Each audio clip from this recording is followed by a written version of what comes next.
बड़ी खबर है। ज्ञानवापी केस से जुड़ी हुई याचिका पर सुनवाई होनी है। वाराणसी कोर्ट में आज सुनवाई होगी। ज्ञानवापी के साक्ष्यों के संरक्षण से जुड़ी हुई याचिका है, जिसमें 4 हिंदू महिला पक्षकारों ने ये याचिका दी है। सुनवाई के बाद आज ही आ सकता है फैसला। ये बड़ी जानकारी है। ज्ञानवापी केस से जुड़ी हुई याचिका पर आज सुनवाई होगी और आज ही फैसला आने की संभावना है। चलिए खबरों में आगे बढ़ते हुए बड़ी जानकारी दे दें आपको। छत्तीसगढ़ में संघ और बीजेपी की समन्वय बैठक आज होनी है। देखिए, बैठक में संघ के पदाधिकारी, बीजेपी नेता मौजूद रहेंगे। प्रदेश प्रभारी ओम माथुर, पूर्व सीएम रमन सिंह, साथ में मौजूद रहने वाले मनसुख मांडविया छत्तीसगढ़ प्रदेश अध्यक्ष रहेंगे मौजूद। साथ ही बता दें कि आगामी चुनाव के मद्देनजर ये बेहद ही महत्वपूर्ण बैठक बताई जा रही है। चुनाव होने में ज्यादा समय अब रह नहीं गया है, ऐसे में तमाम तैयारियां जोरों से चलती हुई आगे नजर आ रही है। और अब ये बैठक स्मृति ईरानी के अलावा छत्तीसगढ़ जाएंगे केंद्रीय गृह मंत्री अमित शाह। देखिए, 22 सितंबर को छत्तीसगढ़ जाएंगे अमित शाह। साथ ही रायपुर में गृह मंत्री अमित शाह एक मीटिंग लेने वाले हैं। चुनाव प्रचार टिकट वितरण पर शाह की मीटिंग कई मायनों में खास मानी जा रही, क्योंकि 22 सितंबर को उनका दौरा रहने वाला है। हालांकि इससे पहले भी आपने देखा था कि केंद्रीय गृह मंत्री अमित शाह मिशन छत्तीसगढ़ पर थे और वहां पर जमकर भूपेश बघेल सरकार पर निशाना साधते हुए नजर आए थे। एक बार फिर से वो जाएंगे, लेकिन इस बार वो मीटिंग यहां पर करने वाले तमाम बड़े नेताओं के साथ मीटिंग करेंगे। कार्यकर्ताओं को जीत का मंत्र देते हुए नजर आएंगे रायपुर में केंद्रीय गृह मंत्री अमित शाह।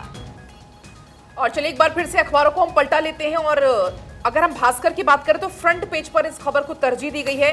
जिस तरीके से भारत और जो कनाडा के रिश्तों में तल्खी लगातार बढ़ रही है, उसको लेकर हम बात करेंगे, क्योंकि लगातार जो कनाडा में जो रहने वाले भारतीय हैं उनके लिए एक एडवाइजरी अब जारी हो गई है। सिक्योरिटी के हालात ठीक नहीं है, ये एडवाइजरी में कहा गया है। खासतौर पर स्टूडेंट्स को ज्यादा सतर्क रहने को कहा गया है। कनाडा के विपक्ष ने ट्रूडो की मंशा पर भी एक तरफ सवाल उठाए हैं। भारत सरकार ने कनाडा में रह रहे स्टूडेंट्स के लिए, नागरिकों के लिए एडवाइजरी जारी की है और इसमें कहा गया है कि कनाडा में जो लगातार भारत विरोधी गतिविधियां बढ़ रही हैं और उस पर सियासी चुप्पी, इसको देखते हुए भारतीयों को सलाह दी जाती है कि वो कनाडा के उन स्थानों पर जाने से बचें जहां पर ऐसी घटनाएं देखी गई हैं। विशेष रूप से भारतीय छात्र इसका खास तौर पर ध्यान दें। इसी बीच खालिस्तानी आतंकी जो हैं उनको धमकी देते हुए 2 वीडियोस भी सामने आए हैं, जो लगातार तल्खी बढ़ रही है। जो हमने कनाडा का रुख देखा, उसके बाद हालांकि भारत ने एक्शन लिया।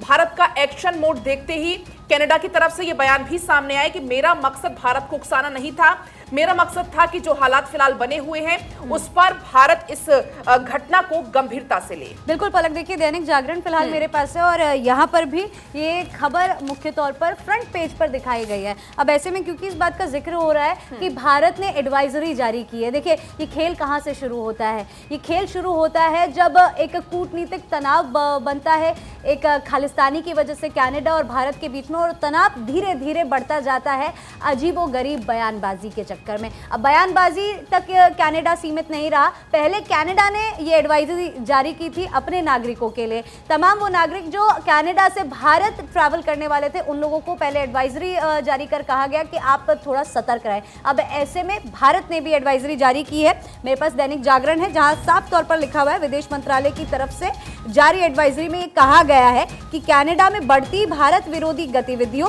राजनीतिक रूप से प्रेरित घृणा, अपराध और आपराधिक हिंसा की वजह से वहां रहने वाले या वहां जाने को तैयार भारतीय बहुत ज्यादा सतर्कता बरते। न केवल एडवाइजरी जारी की गई है वहां रहने वाले लोगों के लिए, बल्कि जो भी फिलहाल ऐसी गतिविधियों को प्रेरित कर रहा है, ऐसी गतिविधियों में अपना योगदान दे रहा है, उनको भी बॉयकॉट किया जा रहा है। देखिए, पंजाबी सिंगर जो कनाडा में रहते हैं, शुभ, जिनका काफी ज्यादा क्रेज भारत के अंदर है, उनका एक टूर होना था भारत के अंदर, जिसको कैंसिल कर दिया गया है। इन्हीं गतिविधियों को ध्यान में रखते हुए विराट कोहली, जो वर्ल्ड वाइड बहुत ही ज्यादा पॉपुलर एथलीट है, उन्होंने तुरंत प्रभाव से शुभ को इंस्टाग्राम पे अनफॉलो कर दिया, जबकि वो भी उनकी तारीफ किया करते थे। तो आप इससे समझ सकते हैं कि ये तनाव दिन ब दिन कितना ज्यादा बढ़ता जा रहा है। बिल्कुल आयुषी, और इस बात का जिसका आप जिक्र कर रही थी, इकोनॉमिक टाइम्स में फ्रंट पेज पे इसी खबर को दिखाया गया है। Strained India Canada ties take a toll on brands, क्योंकि कई सारे ब्रांड्स भी अब सामने आ गए हैं और कई सारे जो कैनेडियन ब्रांड्स हैं, इंडिया में एस्टैब्लिश्ड हैं, अब उनको ट्रोल किया जा रहा है भारतीय लोगों के द्वारा। और साथ साथ में आपने जिक्र किया किस तरीके से विराट कोहली, केएल राहुल और साथ साथ में हार्दिक पांड्या अनफॉलोड शुभ, इन सभी ने शुभ को अनफॉलो कर दिया है। ये दिखाता है भारत की एकजुटता किसी ऐसे आरोप के प्रति जो कि झूठा है, जिसके खिलाफ कोई भी सबूत सबूत कनाडा के पास पेश करने के लिए बिल्कुल साक्षी, मैं ऐड ऑन करना चाहूंगी कि क्यों वहां पर भारतीय नागरिकों को और स्पेशली छात्रों को सतर्क रहने के लिए कहा गया है। देखिए, जागरण मेरे हाथ में जो ये आर्टिकल है वहां पर काफी अच्छे से ये एक्सप्लेन किया गया है कि भारत विरोधी गतिविधियों का विरोध करने वाले भारतीय समुदाय के लोग जो कनाडा में रह रहे हैं उनको धमकाया जा रहा है। ये वजह है कि अभी तक बात केवल धमकी तक है, हो सकता है आगे बढ़ जाए। तो इसी को ध्यान में रखते हुए यहाँ से एडवाइजरी जारी की गई है कि अपना ख्याल रखे भारतवासी जो भी वहां पर रह रहे हैं। अच्छा यशी, क्योंकि अगर मेरे पास एनबीटी फटाफट से मैं भी हेडलाइन बता देती हूँ, फिर अगली खबर का हम रुख करेंगे। कनाडा में रह रहे भारतीयों को सलाह, सावधानी बरतें। ये तो हेडलाइन का जिक्र मैंने यहाँ पर कर दिया, लेकिन खबर ये भी है कि जयशंकर, एस जयशंकर ने भी प्रधानमंत्री मोदी से मुलाकात की। और देखिए, यहाँ पर सूत्रों के मुताबिक जानकारी है कि कनाडा के साथ साथ जारी तनाव को लेकर दोनों के बीच में बातचीत हुई है और मंत्री के बीच भारत के अलग कदमों को लेकर भी यहाँ पर प्रधानमंत्री मोदी के साथ चर्चा की गई है। चलिए बढ़ते हैं आगे और अगली खबर आपको बताते हैं। एनआईए ने खालिस्तानी आतंकियों पर कार्रवाई तेज कर दी है। खालिस्तानी आतंकियों पर अब इनाम की घोषणा की है। हरविंदर सिंह संधू उर्फ रिंडा पर 10 लाख रुपए का इनाम, लखबीर सिंह संधू पर 10 लाख रुपए का इनाम, परमिंदर सिंह कैरा उर्फ पट्टू पर 5 लाख का इनाम घोषित किया गया है। यादविंदर सिंह यद्दा पर 5 लाख का इनाम घोषित किया गया। लगातार आपको हम बता रहे हैं, देखिए, सतनाम सिंह, सतबीर सिंह और सत्ता पर 5 लाख रुपए का इनाम है। आतंकियों की सूचना देने वालों को भी इनाम मिलेगा। एनआईए यानी कि नेशनल इन्वेस्टिगेशन एजेंसी ने खालिस्तानी आतंकियों पर अब शिकंजा कसना शुरू कर दिया है। विवाद कैसे कैसे लगातार बढ़ता जा रहा है। मेरे तमाम सहयोगियों ने आपको बताया कि आखिर मसला क्या था, उसके बाद अब क्या एक्शन आगे देखने को मिल रहा है, किस तरह से भारतीयों को भी अब सलाह यहां पर दी गई है। लेकिन फिलहाल एनआईए ने अब खालिस्तानी आतंकियों पर कार्रवाई काफी तेज कर दी है। बिल्कुल महिमा, हिंदुस्तान में भी इस खबर को फ्रंट पर दिखाया गया है। गैंगस्टर कुलदीप बिश्नोई का नाम भी इस सूची में शामिल है। एनआईए की सूची में गैंगस्टर लॉरेंस बिश्नोई, जगदीप सिंह, काला जथेरी उर्फ सैंडी, वीरेंद्र प्रताप उर्फ काला राणा और इसके अलावा जोगिंदर सिंह समेत तमाम लोगों के नाम दर्ज हैं। इसके साथ ही भारत कनाडा के रिश्तों में लगातार तनाव बढ़ रहा है और सतर्क रहने की बात हमने आपको बताई थी।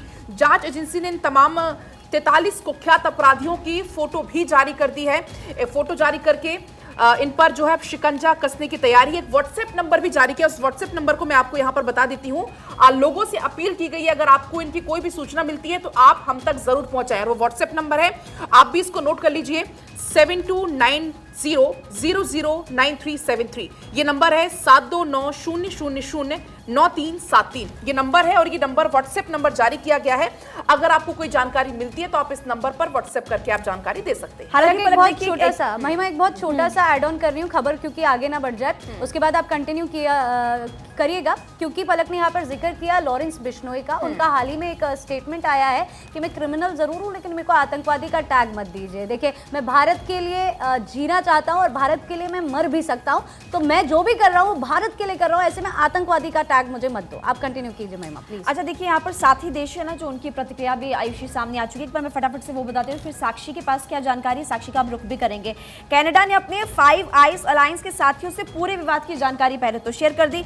अब ये देश पूरी तरह से कनाडा के साथ नजर नहीं आए। हालांकि उन्होंने कहा है कि कनाडा के आरोपों की जांच हो और ऑस्ट्रेलिया के पीएम एंथनी एल्बनीज ने भी कहा है कि 5 आइज ग्रुप का सदस्य होने की वजह से सिक्योरिटी ब्रीफिंग पर मैं बातचीत नहीं करूंगा, लेकिन 5 आइज ग्रुप में कनाडा है, यूएस है, ब्रिटेन, ऑस्ट्रेलिया और न्यूजीलैंड भी है। और उनका ये कहना है कि पहले इस पूरे मामले की जांच होनी चाहिए, भाई उसके बाद आप आरोप लगाना। साक्षी बिल्कुल महिमा, क्योंकि हम अंतर्राष्ट्रीय खबरों के बारे में बात कर रहे हैं, कनाडा के बारे में हमने बात करी, उसके ऊपर भारत क्या कुछ कर रहा है वो हमने बात करी। इस बीच अमेरिका से जुड़ी हुई खबर भी आपको बता दें, जो बाइडेन से जुड़ी हुई खबर, क्योंकि राष्ट्रपति जो बाइडेन फिर से एक बार भारत आ सकते हैं। अखबारों में भी इस खबर को फ्रंट पेज पर दिखाया गया। अगर मैं दैनिक भास्कर की बात करूं तो वहां पर न्यूज ब्रीफ सेक्शन में फर्स्ट पेज पे गणतंत्र दिवस समारोह के लिए बाइडेन को आमंत्रित किया गया है। दरअसल इकोनॉमिक टाइम्स में भी इस खबर को दिखाया गया। इसमें लिखा है कि US president invited for Republic day parade envoy. और इसके साथ ये भी बता दूं कि बराक ओबामा के बाद में अब राष्ट्रपति जो बाइडेन होंगे, जो कि अमेरिका की तरफ से भारत आएंगे और गणतंत्र दिवस की परेड में हिस्सा लेते हुए नजर आएंगे। इसके साथ साथ ये भी बता दें कि यहां पर there has been a speculation that India will invite the leaders of Quad nation, यानी कि ये कहा जा रहा है कि इंडिया क्वाड लीडर्स को आमंत्रित कर सकता है। हालांकि किसी भी तरीके की ऑफिशियल अनाउंसमेंट, औपचारिक अनाउंसमेंट अभी तक नहीं की गई है, लेकिन ये अटकलें लगाई जा रही हैं कि क्वाड नेशंस,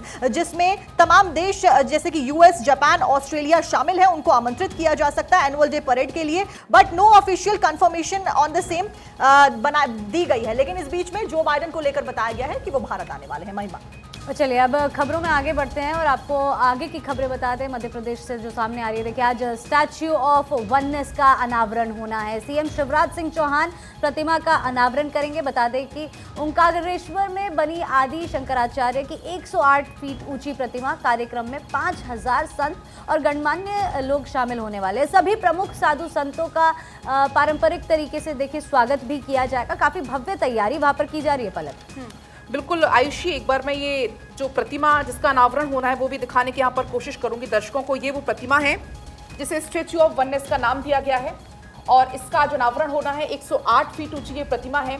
खुद सीएम यहाँ पर मौजूद होंगे। 3000 संत यहाँ पर मौजूद होंगे। तमाम गणमान्य यहाँ पर मौजूद होंगे। भूमि पूजन आज किया जाएगा। प्रतिमा 198 करोड़ की लागत से तैयार हुई है।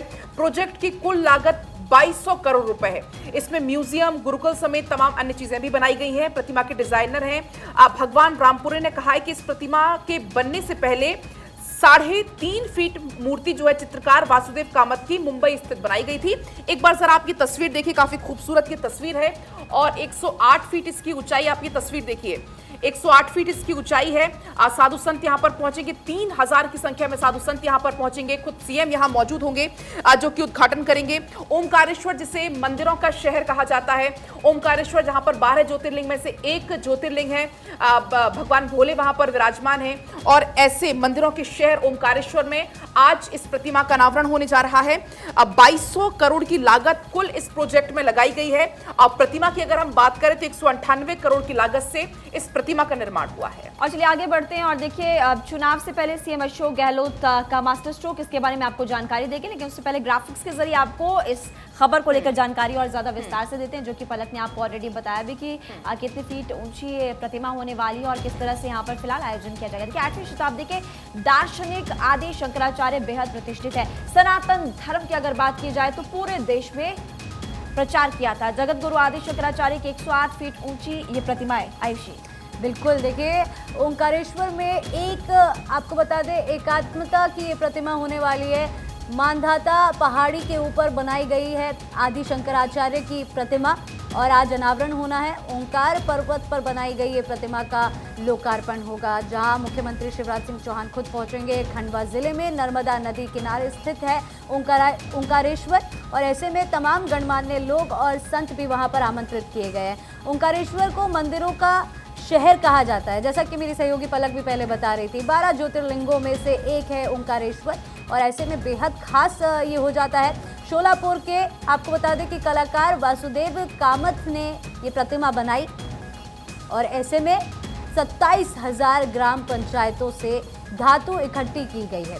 काफ़ी ज़्यादा स्पेशल ये प्रतिमा और आज आपको बता दें कि जो लोकार्पण कार्यक्रम होने वाला है वो भी बेहद खास, क्योंकि तमाम पारंपरिक तरीकों से स्वागत किया जाएगा तमाम संतों का। आगे बढ़ते हुए खबर का हम जिक्र कर रहे थे, महिमा एक्चुअली बता रही थी कि चुनाव से पहले मुख्यमंत्री अशोक गहलोत का मास्टर स्ट्रोक देखने को मिला है। कर्मचारियों को भी मिलेगा फायदा। कर्मचारी को रिटायरमेंट से पहले मिलेंगे 3 प्रमोशन। सरकार ने 31 साल पुरानी व्यवस्था लागू की है। कोरोना में अनाथ बच्चों को मिलेगी सरकारी नौकरी। देखिए मुख्यमंत्री अशोक गहलोत को फिलहाल मास्टर स्ट्रोक की ज़रूरत भी है, क्योंकि जिस तरह का उनका अभी कार्यकाल रहा राजस्थान के अंदर और जो चुनाव अब सर पर है, काफ़ी सारी इनफैक्ट कांग्रेस को वहाँ पर कांग्रेस को राजस्थान के अंदर फिलहाल जनता के लिए काम करने की ज़रूरत है फिलहाल। आयुषी आपके पास लौटेंगे। देखिए अगली खबर एक बार फिर से फटाफट से आपको बता देते हैं, जो कि काफ़ी महत्वपूर्ण देश के लिहाज से हो जाती है, युवाओं के लिहाज से हो जाती है।